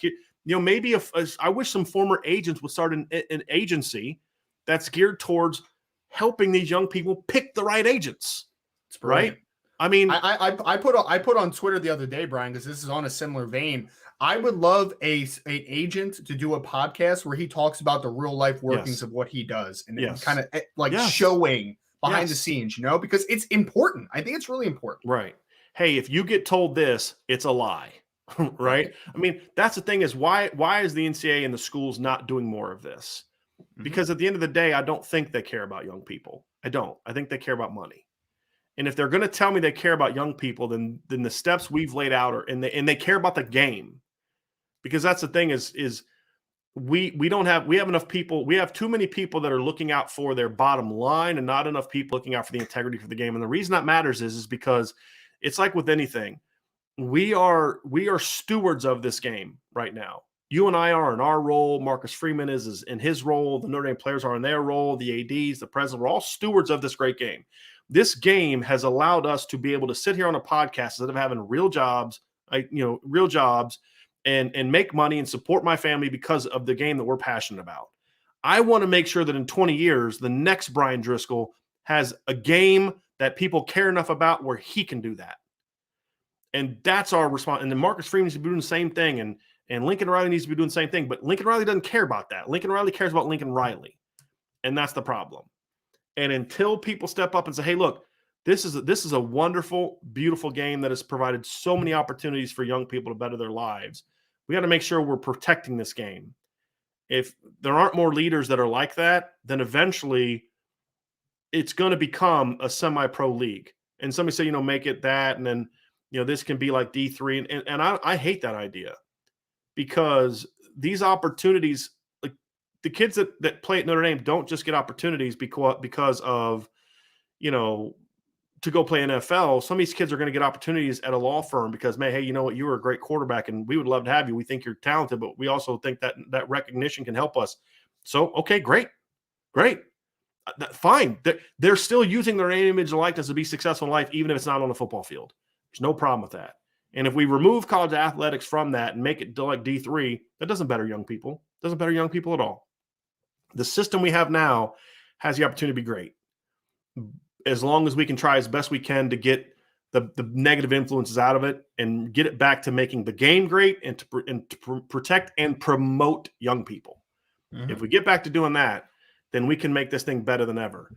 And the sad part is I don't see anyone in a position of leadership that actually has shown me they have the guts to do that. And at the end of the day, the people that I believe could have the biggest influence on this, it's two sets of people. Number one, college presidents, who I think are some of the most cowardly, greedy group of people in this country. Mm-hmm. And number two, coaches. Right. If the coaches who are doing it right aren't willing to stand up and say, this is wrong. What is happening is wrong. Let me tell you about what happened with my best receiver who just got poached by so-and-so, right? And promote that. Because you know what would happen if he did that? If Scott Satterfield just ripped Alabama, ESPN would shred Scott Satterfield, not Alabama. 100%. But enough coaches do it, and all of a sudden it's like, hey, there's something here. Right. We can't ignore. I think that's what happened in the NCAA. It's like enough happened where they couldn't stay silent anymore. They were forced into action. And I think that's what because if enough coaches raise a fuss about it, it just takes one journalist to say, you know what? I still have enough integrity in my job to say, we're going to look into this and we're going to do something and we're going to blow the roof off the whole thing. If there was enough people that cared enough about that, then we could take this game and make it so much greater. And provide so many more opportunities for young people and coaches and all that. And we don't have to get rid of NIL. There's nothing wrong with NIL. Well, I was going to say, go ahead, Ryan. I was going to say, not to cut you off there, but I think NIL at its basis is fantastic for college sports. I think 100%. It really is. I mean, we've talked before, the implications one of the biggest issues I've had with college basketball with the one and done rule is that it's just it's like not a great product anymore, right? Like there's just not enough players that are staying. Same thing in the NFL. I mean, we've seen a couple years there was like 100-something players declaring early back-to-back years. And it's just like, it's watering down the product overall. Right. And it's now making it more affordable and more attractive for players to go back to school and to improve the product. If it's done correctly, college sports should be thriving in these instances, should absolutely be thriving. The problem is that there's been an issue with how are we going to prioritize what is correct and how are we going to legislate certain things. Like there's just been a bad, and then when you combine the NIL side of things with the I don't want to say negatives, but like the things that we need to fix, with also the fact that the portal comes into a play and they was kind of mix and they create some issues, creates issues. Yeah. That's where there needs to be proactiveness from the NCAA because they are missing their opportunity right now. They have an opportunity for college sports to flourish with NIL. It can happen, but I think there's just some points that are just being missed right now. They're missing the boat in certain instances. So, Ryan, I think you kind of brought up an interesting point. I do believe that is where a more powerful commissioner is needed, even if it's not just a college football, but of the NCAA. and then maybe make like one powerful commissioner who schools grant more authority to, right? And then, he appoints commissioners to the different sports, and their job is to lobby for those sports as best they can to make sure that we're creating things we talk about. But if there was a more powerful person in place, I think one of the things that I would do, the first thing I would do, is I would go to these professionals, especially basketball, for example, and I say, you need to change your rules. Kids are more mature, they're more mentally mature, they're more physically mature. There's plenty of kids who are ready to play in the NBA. Now, you need to adopt the Major League Baseball rule. And look, you can put these kids in the G League if you want, but allow these kids to go to the NBA right away. If they choose not to, or they don't like where they're drafted, because in the NBA it's easier to come back to school because the draft happens in the summer. It's during a downtime. If they choose to come back or go to school, they can leave for 3 years, just like Major League Baseball, right? Because why LeBron James didn't need to go to college. Kobe Bryant didn't need to go to college. Kevin Garnett didn't need to go to college for their game. I mean, there's other benefits to college, but if the NBA did more to kind of do, protect whatever, that's a different story for a different day. But if you go to college, you got to stay there for 3 years. I mean, that's a good thing. And then there's other things you could change, and all different aspects of it. And but look, the people need to understand something though, real quick, as we wrap this up. The NCAA doesn't determine the eligibility rules for the NBA. Like, the NCAA can't say, if you come to college, you got to stay 3 years. If the NBA says, I don't care about that. You can't force kids to stay in your college. The only reason kids go to college for a year is because the NBA won't let them come out as high school kids. It's the only reason. The NCAA sets those standards. The reason that college football players have to stay in college for 3 years has nothing to do with the NCAA. Nothing. It's the NFL sets that rule. And so we need to understand that as we kind of talk, because I've heard people say, like, the NCAA needs to change this, let more kids go to the NFL. I'm like, yeah, the NCAA doesn't have anything to do with that. Nothing. No. It's not an NCAA decision. That's an NFL that's a college football. That's a professional sports decision. Yeah. So anyway, sorry. So Ryan, anything else to add to this conversation? Oh, but that's the thing is, I do think there needs to be a coaches and players that don't think this is right. Stop hiding behind what may happen to you. Stand up. Right. It's time in our country, and this isn't about right, left. This is about just this being the United States of America.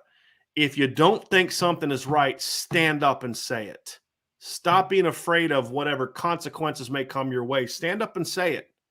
Because at the end of the day, you're going to be remembered by your character much more so than by, hey, but I was a really good this, that, or the other thing. Right. Anybody, what most people think of the Art Schlechter, right? Most people don't remember. He was a really good quarterback in college. They think this is a guy that spent time in prison and did this, and this, right? So at the end of the day, I talked about him on a podcast yesterday. Yeah, that's really funny. Right. Yeah. But you look at, a lot of times you're going to be judged by what you did on your worst day. Allen Iverson, for all these years, no matter what he does, he's always going to be remembered for the bar fight that, the bowling alley fight that got him, in trouble and going bankrupt. They don't talk about the fact that he was a great player, but it's so at the end of the day, it's you're going to be remembered by your character anyway. Right. So why don't you take as much pride in that as you do your game? And I think if more coaches were willing to stand up and do that, if more players are willing to stand up and do that, then I think things would start to change. And that's what we need. We need more people willing to stand up and say, enough is enough. So. Well, I appreciate this conversation, because I think that the only way for things to change is for those conversations to be open and happen, right? Like you're talking about people wanting to advocate for change. I feel like some people are just so afraid to have the conversation, have the conversation. There are things that can happen here. There's power with conversation. So yeah. All right. Do we have any questions, Ryan? I know a lot of comments and feedback, but I'm not sure if we got a whole lot of questions. I starred 2 questions. Okay. Should we go and bring those up before we get out of here? Yep. Yeah. So we have John Bingham, who said, from what you've heard, do schools themselves have involvement in these schemes, or is it typically the collectives on their own that are doing them? I think that's just the act of the NIL conversation. Yeah, the collectives and all that. Yep. I think anyone that is saying that the coaches in the schools have nothing to do with these at all are lying to themselves.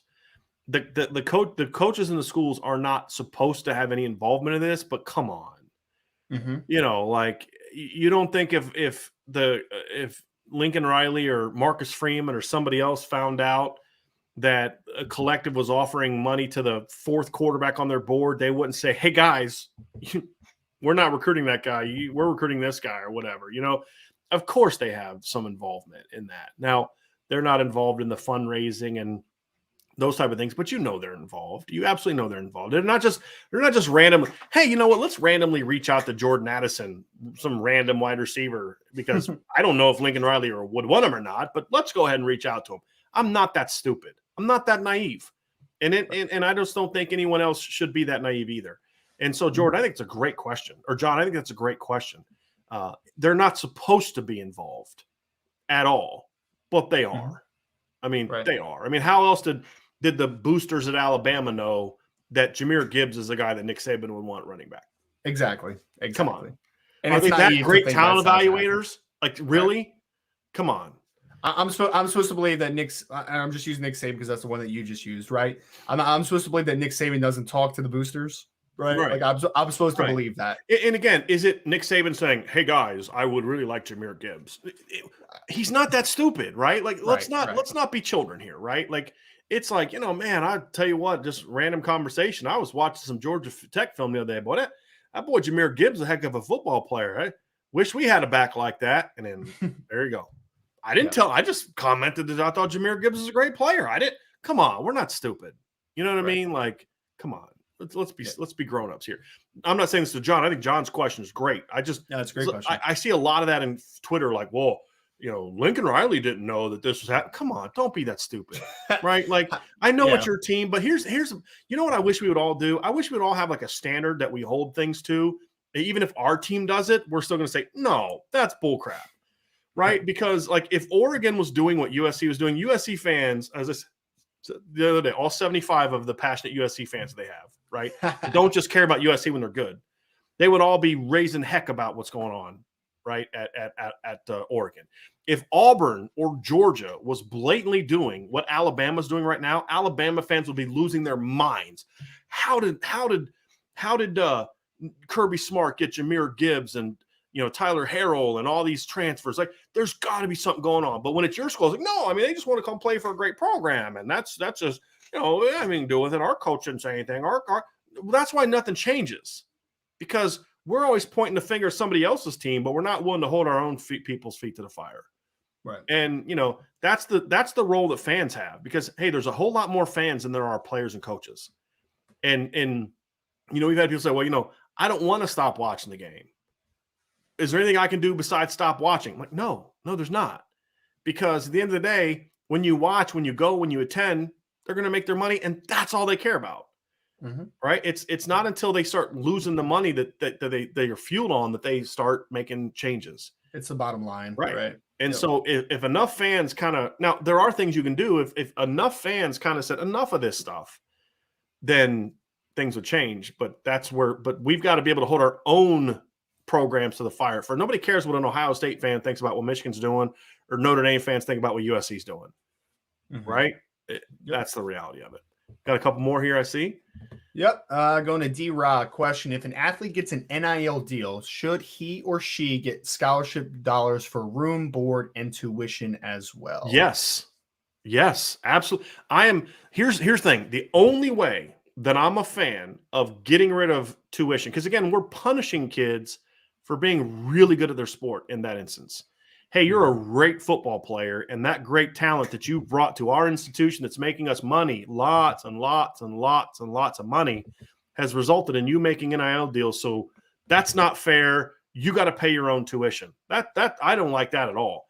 The only way that I would support that is if all these idiots that want – now I'm not talking about people in the chat, but like all these lawyers and all these people that want to make these kids employees, the minute they become employees – fine, pay them whatever you want to pay them, but there's no more scholarships.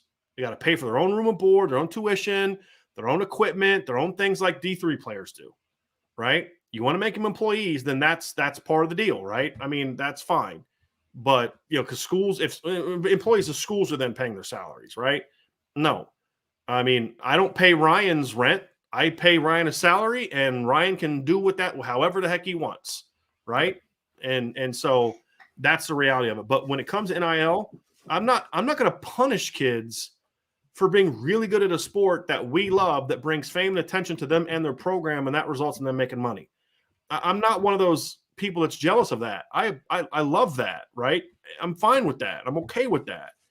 So I would still allow them to be part of it. They earn that scholarship by what they did as high school players or transfers. They shouldn't be punished because their success is also garnering them additional revenue. Yeah. I don't believe in that. I don't believe that's in fair. That. That's fair. I think it's a fair question. I mean, a lot of people bring it up. It is a fair question. I view that as a punishment when a kid hasn't done anything wrong. Sure. Right? He's done nothing but be successful, and he's being rewarded for it. It's like, if I have success, I guess it's a bad example for me, but if you have success, Ryan, and that success results in, you having these opportunities, it's like, you shouldn't get punished for that. There should be reward, right? Well, you've had too much success, so let's, your mortgage company say, hey, Ryan, you're making too much money, so we're gonna double your mortgage payment, punish you for making more money. Like, I'm not a believer in that, right? Don't wish that upon me, sir. Yeah, and you are in New Jersey. That is actually a possibility. Always happen. I should probably not, don't you put that evil on me. That's my bad. That's my bad. All right. So last couple, Irish 0687, Kelly is signaling boosters with his dance moves. That's wonderful. Apparently they didn't get the message because the kid that he first grinded upon ended up not even signing with them. USMA NIL penalty, lose TV revenue for 2 years. I would be, even if you just did it for 1 year. Yeah. I mean, you're going to punish these teams. But yes, for 2 years, yeah. I wanted to start that one because I thought that was really interesting. I hadn't thought about that. That is fair. Yeah, because we've talked about make it a financial penalty that has some teeth, and it can't just be the financial penalty. Because here's the reality of it: if the TV revenue is all you lose, but you win a title, those boosters are going to be more than happy to give that much money back to you to make up for it. Right? It's got to come with that, and I love this idea. It's got to come with that as well as loss of scholarships, loss of access to the transfer portal. It's got to come with both of all of that. That's what teeth is. Like, just taking one thing or the other thing or another thing out doesn't do anything. If you just remove access to the portal and that's all you do, it's worth it to me. It's worth it to me to go out there and get Caleb Williams because I think he's going to help me win a title. And if that's my only consequence, so what? I'll just recruit high school kids, and we're going to get those high school kids even more successfully because we just won a title with this kid I just cheated and got. Right? But if it's also, of course, for some teams that stings a lot more than others. Doesn't hurt an ACC or Pac-12 team nearly quite as much. Well, it does because they don't have as much. They don't spend, have the budgets. But, it's a $50 million fine for a Big Ten school for a year and for an SEC school. But it's got to come with scholarships and losing access to the portal and all that kind of stuff. You do that, all of a sudden, it's going to have an impact. So, Ryan, are we ready to climb out of here? All right, let's get out of here. So great stuff. Mace AK always says it the best. The easy thing you can do, folks, join the message board. You can find it at boards.irishbreakdown.com. Smash the like button, subscribe to the channel, hit the notification bell, share this podcast, and leave a 5-star review. And as always, go Irish. Thanks, everybody, for joining us today for the latest edition of the Irish Breakdown podcast. We will see you again tomorrow.